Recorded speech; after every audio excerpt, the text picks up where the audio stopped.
Sí, señores, continuamos aquí, el espacio de Levántate New York. Como había dicho antes de que vayamos con ese reporte de Ramón Mercedes, vamos a dar paso a este diálogo matutino. Y el día de hoy tenemos a una persona, un invitado muy especial. Él es comisionado del Colegio Iberoamericano de los Derechos Humanos en México. Recibimos a Antonio Loyola. Bienvenido al espacio, ¿cómo estás? Hola, muy buenos días, gracias por la invitación. Para nosotros es el placer que esté aquí con nosotros. No, igualmente, es un honor estar aquí con ustedes. Francis Pérez, Oscar Pérez, días. Ellos son los Pérez. Muy bien. Yo soy Providencia Loyola. Rossi. Mucho gusto, buenos días. Sí, Buenos días a todos. Loyola, iniciemos por ahí. Vamos a contextualizar la situación de los derechos humanos en México. Pues en México, a partir de la última reforma que tuvimos en el año 2011 en materia constitucional, pues ya son reconocidos nuestros derechos humanos y los ponen a la par de los tratados internacionales en materia de nuestra constitución. Hoy en día en México, por parte de nuestro presidente, son respetados nuestros derechos y a veces también violados inconscientemente. Le pasaba a un periodista en México hace algunos meses ya, donde nuestro propio presidente por ahí le exhibía unos datos fiscales, ¿no? Sin su consentimiento, situación que lastimó pues su derecho a sus datos personales. Yo creo que a veces no es tanto el que el presidente, por ejemplo, quiera hacer esas circunstancias, sino que a veces lo hace ese tipo de errores por omisión. A nivel de nuestro sistema de justicia, de nuestras instituciones, todas nuestras instituciones tienen el encargo de que se protejan, se promuevan, se respeten y se garanticen los derechos humanos, como lo dice el artículo primero de nuestra Constitución o de nuestra Carta Magna. Sin embargo, pues muchas de nuestras autoridades no son a veces preparadas de la manera correcta, o a veces no tienen la capacitación que deberían de tener para cumplir con esa directriz constitucional. Hay organismos públicos y descentralizados que apoyan a los derechos humanos. En México tenemos la Comisión Nacional de Derechos Humanos nacional, tenemos organismos estatales y municipales de derechos humanos, y también tenemos organizaciones como la cual represento, el Colegio Iberoamericano de Derechos Humanos, con sede en México, que nos encargamos de apoyar esta circunstancia, de que sean respetados los derechos humanos.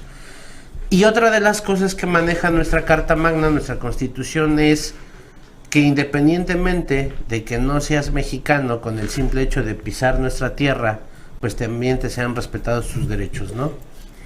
Loyola, la desaparición de personas, que siempre ha sucedido, pero en los últimos meses se ha agudizado esa situación de que se desaparecen sobre todo mujeres. ¿Cómo está esa situación actualmente en México? Pues es un problema que se vive desde la década de los 90s, finales de los 90s, principalmente en la zona fronteriza, Tijuana, el norte de nuestra nación, pegado a los Estados Unidos, porque ha sido una franja de industrialización principalmente en la materia textil. Y sí tenemos un problema grave en esa circunstancia. Han salido hasta documentales en plataformas de streaming actualmente sobre esa circunstancia. Es un problema que no se ha podido solucionar en México, a pesar de que hace algunos años surgieron nuevos tópicos de derecho penal o tipos penales como el feminicidio, y a pesar de que se ha tratado de combatir, no se ha logrado controlar. Algunos estados lo han disminuido, algunos otros no, en algunos otros se ha disparado, pero es una circunstancia que no se ha podido controlar en México. Últimamente ha habido muchos casos muy sonados, pero es también por la circunstancia de que hoy en día pues la apertura a las redes sociales, el Facebook, el Instagram, el Twitter, pues ha permitido que se sigan más de cerca este tipo de situaciones. Uno de los más sonados en meses pasados fue el que tuvimos en Monterrey, Nuevo León, de una chica que fue por ahí desaparecida y encontrada lastimosamente muerta días después. Parte de eso también en México tenemos ciertas instancias que a veces son maleables por el dinero, ¿no? La corrupción sí afecta a México. Por ahí luego tenemos la compra de fiscales, de ministerios públicos, agentes de investigación. Sí pasa eso en México, se ha tratado de combatir, pero pues yo creo que la lucha tiene que seguir porque pues vamos bien, pero creo que el vamos bien no es suficiente todavía. Sí, lo era un placer, Oscar Pérez, mucho bienvenido gusto a Levántate New York. El problema de la defensa de los derechos humanos ha tomado un matiz a nivel mundial altamente politizado. Claro. Entonces, a veces uno mira la Carta de las Naciones Unidas sobre los derechos de las personas y luego mira la forma en que se utiliza el llamado defensa de los derechos humanos, donde se castigan a ciertos países y otros países no se castigan. Bien. ¿Cuál es la diferencia en términos de función entre la Carta de los Derechos Humanos aprobada por las Naciones Unidas y los comités de defensa de los derechos humanos? Porque, por ejemplo, en el caso particularmente del de las Naciones Unidas, dirigido por una chilena, por cierto, como que se toman medidas en contra de ciertos países en función de cierta orientación y se quiere incluir inclusive el derecho política en buen término. Es la democracia. Entonces, o sea, ¿cuál es la actitud a nivel mundial sobre la política de los derechos humanos? Porque se castiga a China, pero en otros países lo que se acusa a China no se toma. ¿Cómo nosotros entender todo esto ahora? Pues yo creo que tendríamos que analizar un poquito rápido. Yo creo que los derechos humanos que tiene cada nación dependen de su historia, de su ubicación geográfica, de sus usos y de sus costumbres. A pesar de que, por ejemplo, aquí en Estados Unidos también tienen derechos humanos, como también los tenemos en México, no todos son reconocidos aquí y no todos son reconocidos allá. Depende de nuestro proceso histórico. Por ejemplo, podríamos establecer la diferencia para... Por ejemplo, aquí en Estados Unidos la libertad de expresión y la defensa al derecho de réplica sí está muy bien regulada. En México el derecho a la libertad de expresión sí está pautado, pero el derecho de réplica todavía no está bien reformado para que una persona que es acusado de a lo mejor un delito tenga la oportunidad de defenderse en un medio de comunicación. Allá nada más sacan la nota y ya después ya no te dan el derecho de réplica. Ajá, en una sola vía. Ajá, en México, por ejemplo, tenemos esa falla. En México nos falta, a diferencia de Estados Unidos, aquí en Estados Unidos sí existe una presunción de inocencia. Aquí en Estados Unidos, tanto en la ley como en la práctica, sí tenemos el de... Es inocente hasta que se demuestre lo contrario. En México, aunque también tenemos esa presunción de inocencia, a la práctica no se realiza. Porque, ejemplo, en nuestro artículo 19 constitucional nosotros manejamos una prisión preventiva oficiosa, cuando no debería de ser así. No deberíamos de ser presos cuando todavía ni siquiera ha habido una sentencia, ¿no? Pero nuestro Estado mexicano, nuestro mecanismo de justicia no ha podido solventar esa parte, ¿no? En que México pueda regularizar esa situación. Nosotros tenemos algo parecido en la República Dominicana. El Estado tiene derecho a poner en prisión a una persona hasta 18 meses antes de demostrar que la persona es culpable. Nosotros igual, nosotros en un delito común puede ser de 1 año. En delitos de alto impacto, como nosotros les llamamos graves, pueden ser hasta 2 años antes de que haya una sentencia. La prisión preventiva. La prisión preventiva oficiosa, nosotros le llamamos allá. Entonces yo creo que esa es una de las fallas que tenemos nosotros por hablar de México y hacer una comparación con Estados Unidos, ¿no? La desaparición de periodistas, asesinatos de periodistas, últimamente hemos visto que han sido asesinados varios periodistas. ¿Viene del gobierno, viene del Estado, viene de otros allá en México? Yo creo que no solamente son periodistas. Tenemos un problema de homicidios que digamos que se nos está saliendo de control, tampoco lo creo, pero sí lo tenemos grave. Digo, sin el ánimo de comparar, ¿no? Aquí en Estados Unidos lo tienen más agravado que nosotros ahí en México. Allá en México es un sistema multifactorial. Tenemos homicidios por parte de la delincuencia organizada, tenemos homicidios porque a veces el humor mexicano no es acorde a veces a las bromas que se hacen allá. Apenas pasó el día de antier en Cancún, en México, un payasito hacía una broma a un joven, el joven no se aguantó, fue por un arma a su casa y lo matan, ¿no?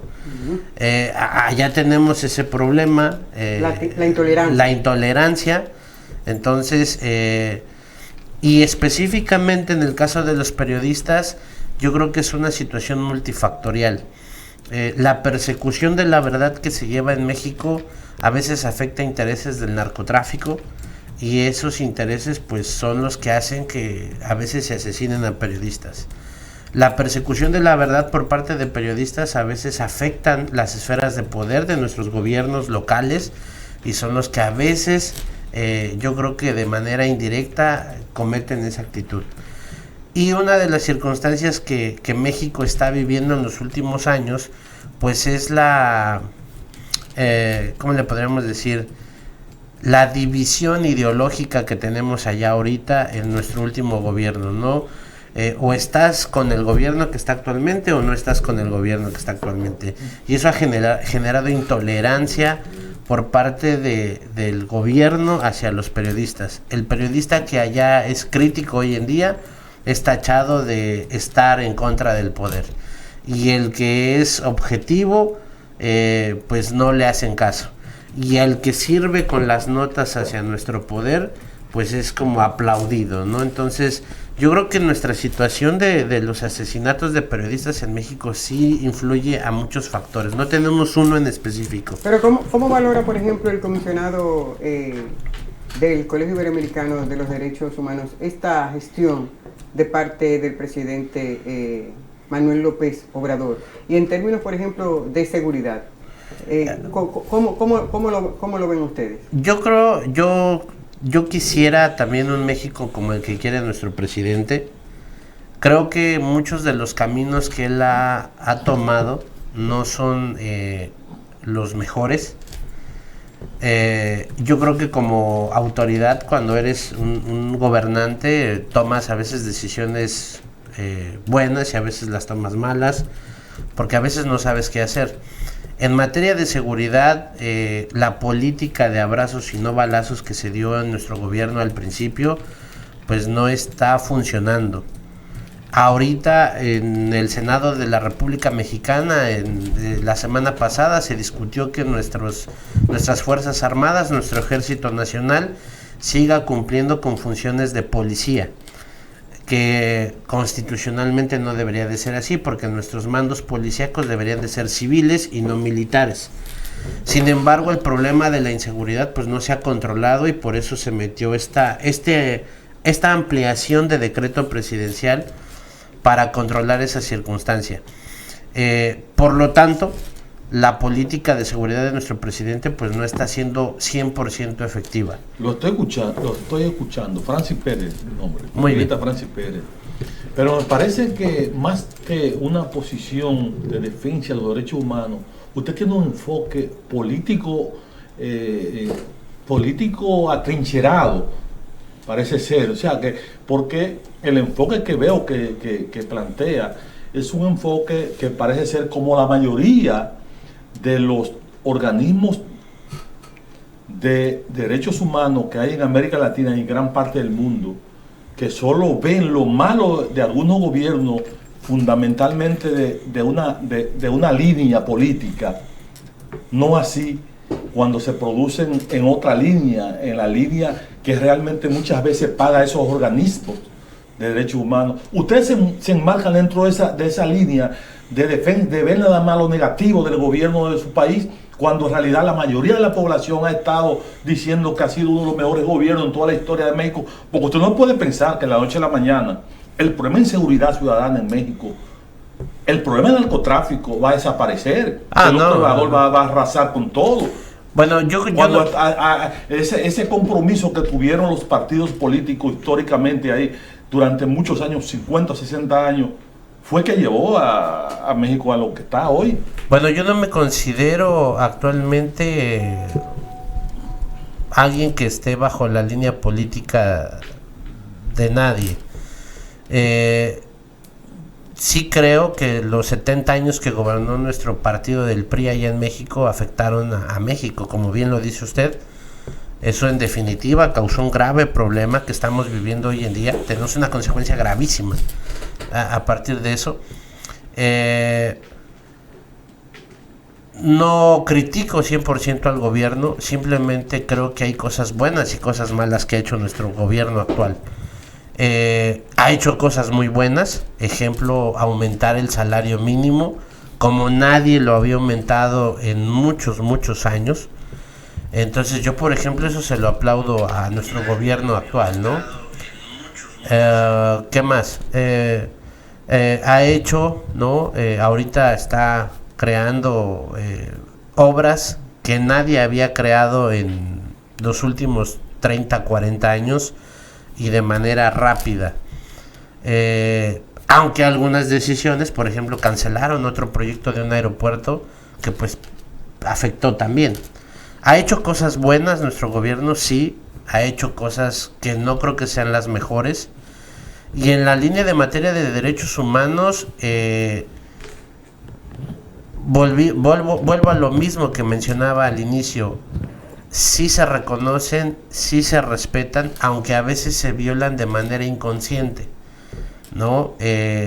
Mencionaba el periodista en un inicio, yo creo que el que se le haya violado ese derecho no fue con la intención, sino por a veces la falta de decir, híjole, no sabía, ¿no? Y sacó una nota de sus datos personales, ¿no? Yo creo que a veces lo que está pasando en México es el desconocimiento. Mucha gente apoya a nuestro presidente, claro, ha sido el presidente más votado que ha tenido México en la historia moderna.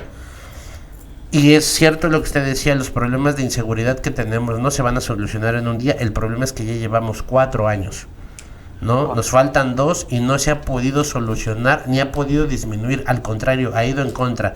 Y eso no lo dice Antonio Loyola, lo dicen los mismos índices y los mismos resultados en las páginas oficiales de nuestro gobierno. Si usted se mete a checar la página oficial de nuestro gobierno, ellos dicen que ha aumentado y en el último informe de gobierno el presidente lo dijo. No se ha disminuido el homicidio. Los esfuerzos se están haciendo. Claro, claro. Loyola, y en cuanto al drama humano que se está viviendo en la frontera de México, o sea, que están utilizando a México como trampolín para venir a Estados Unidos, esa ola de migrantes que cruzan por México a diario. ¿Cómo está esa situación y qué opina usted al respecto? Pues yo creo que es natural que México sea como El Paso, ¿no?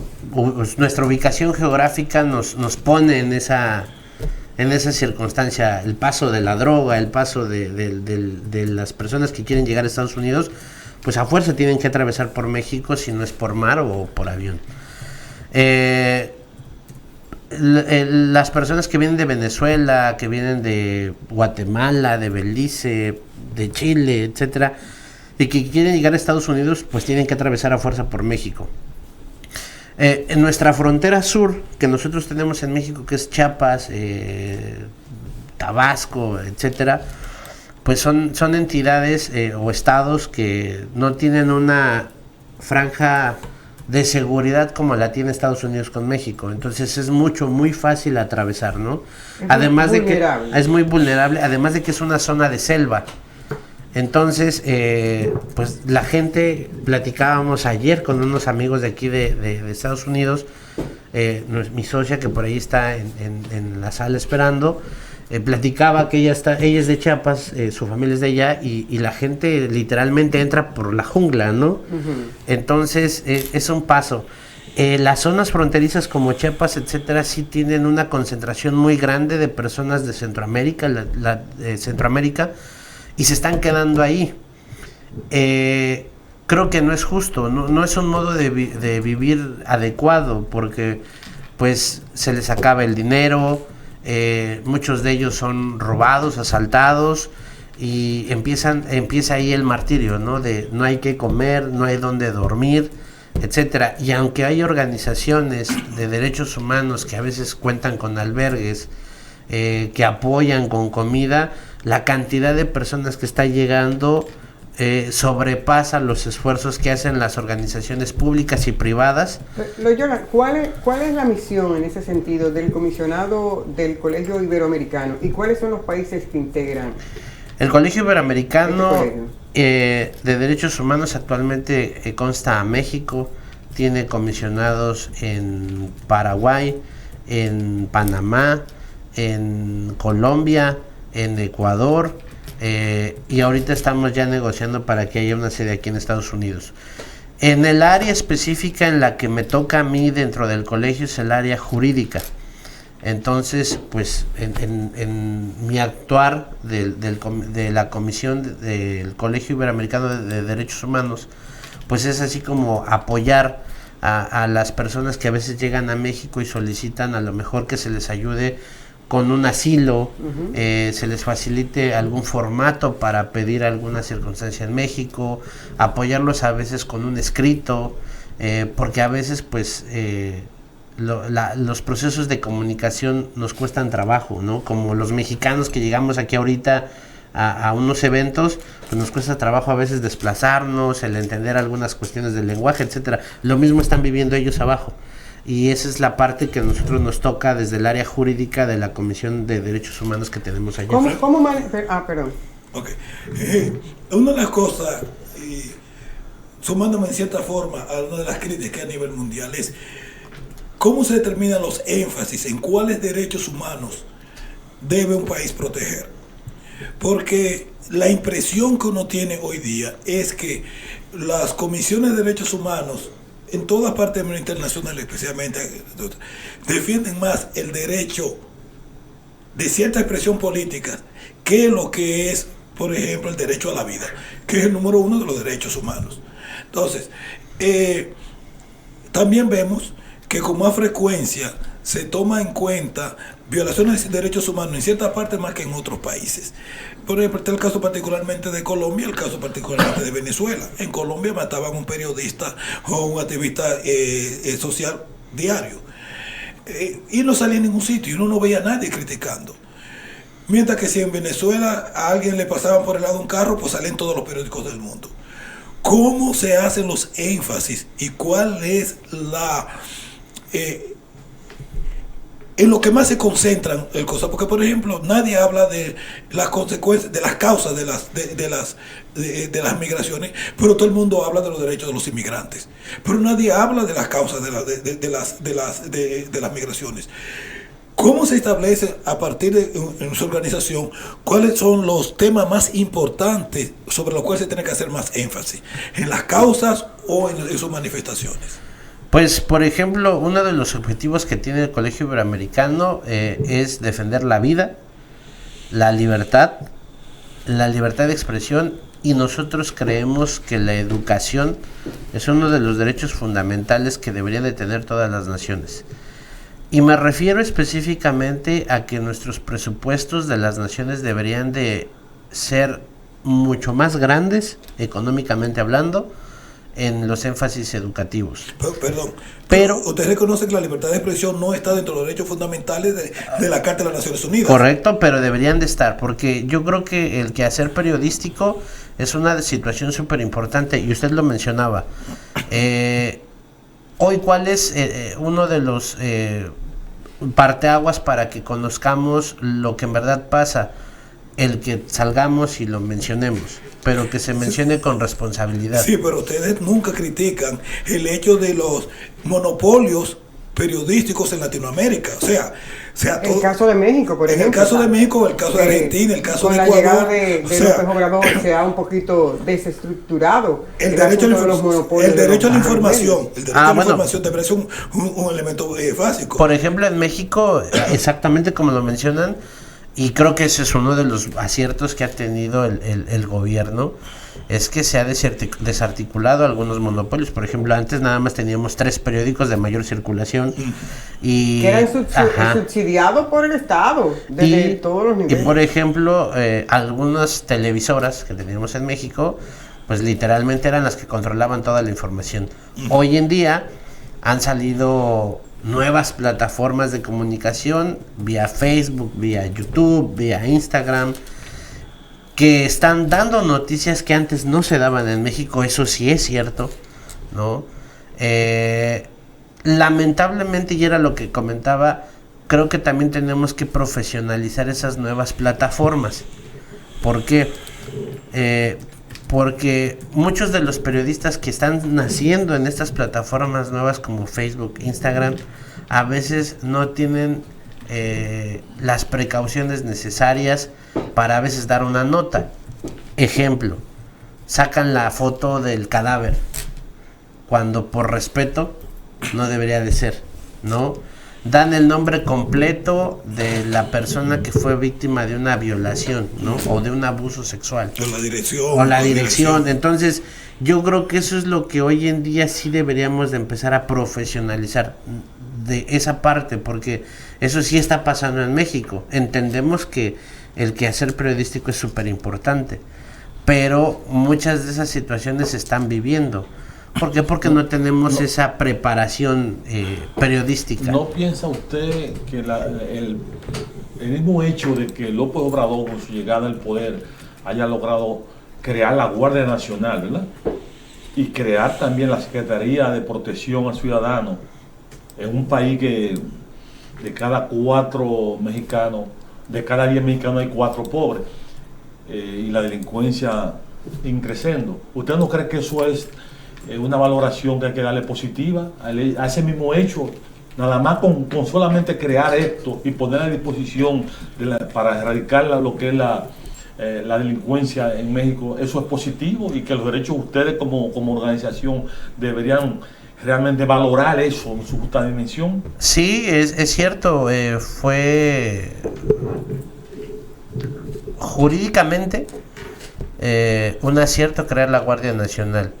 El problema fue que cuando surge la Guardia Nacional, nuestra Policía Federal, todos empiezan a dar de baja y se pasan a la Guardia Nacional. Los mismos. Entonces se crea una nueva y se salen todos de una y se van a la otra y la otra se queda. Las mismas manzanas. Ese es el problema, O sea, vuelvo a lo mismo. Muchos han sido aciertos. El problema es que ya viéndolo y viviéndolo allí es muy diferente. O sea, la misma manzana que teníamos fue la que se pasó a la otra. Y nuestra Constitución, vuelvo a lo mismo, no permite que el dirigente de la Guardia Nacional sea un militar. Debe de ser un civil, ¿no? Okay. Y se puso a un mando militar. Ese es el problema que tenemos en México. O sea, la Guardia Nacional, como bien lo mencioné, es un acierto. El problema fue que nuestras policías, ¿no?, que muchas de ellas han fallado en los procesos. Entonces nada más se pasaron para acá. Entonces es acierto, pero al momento ya de verlo allá, tenemos esas fallas. Han contaminado la Guardia. Exactamente. Sí, no es lo mismo. Podemos interpretar, señor Loyola, entonces, que a partir de lo que usted está diciendo, el ejercicio periodístico en México está secuestrado. Y otra cosa, ¿cuál es la propuesta que ustedes hacen como derechos humanos a regular esas nuevas plataformas periodísticas? No creo que esté secuestrado hoy en día. Hoy en día en México no creo que esté secuestrado el periodismo. Yo creo que es la diversidad de puntos de vista nada más, y que a veces unos la defienden a capa y espada, como decimos en México, ¿no? Yo creo que está mal y está mal hasta que me demuestren lo contrario. Y claro, cuesta la vida decir la verdad. Ese es un problema. Y de que si hay intereses, creo que sí hay intereses de fondo en algunos medios de comunicación en México, claro que los hay, ¿no? Hay empresariado a veces tras de los medios de comunicación, hay a veces gobernantes tras de algunos medios de comunicación. Entonces yo creo que así como hay partes que sí están controladas por empresarios, hay partes que también están controladas por gobiernos, también hay empresas sumamente libres, ¿no? Yo creo que depende de nosotros como ciudadanos el que sepas identificar cuál es cada una de esas prensas, ¿no? de esos medios de Entonces, ¿usted comunicación. entiende que Queremos agradecer la la participación objetividad de- periodística existe realmente? ¿Ustedes creen Del eso? doctor Antonio ¿Ustedes Loyola creen con eso? nosotros, ya hemos llegado al final. Loyola, agradecer su participación en el programa de Levántate New York, al comisionado del Colegio Iberoamericano de los Derechos Humanos de México, Antonio Loyola, gracias por haber Gracias estado aquí por con haberme nosotros en invitado. Levántate. La invitación abierta para cuando vuelvas a estar aquí y sobre todo lleve ese abrazo solidario para los hermanos mexicanos. Al contrario, muchas gracias. Un placer haber estado con ustedes y estar aquí discutiendo sobre lo que pasa en nuestro México. Así es. Señores, continuamos con el espacio de Levántate New York. Vamos a una pausa, retornamos con todo lo que resta del día de hoy. Ya volvemos.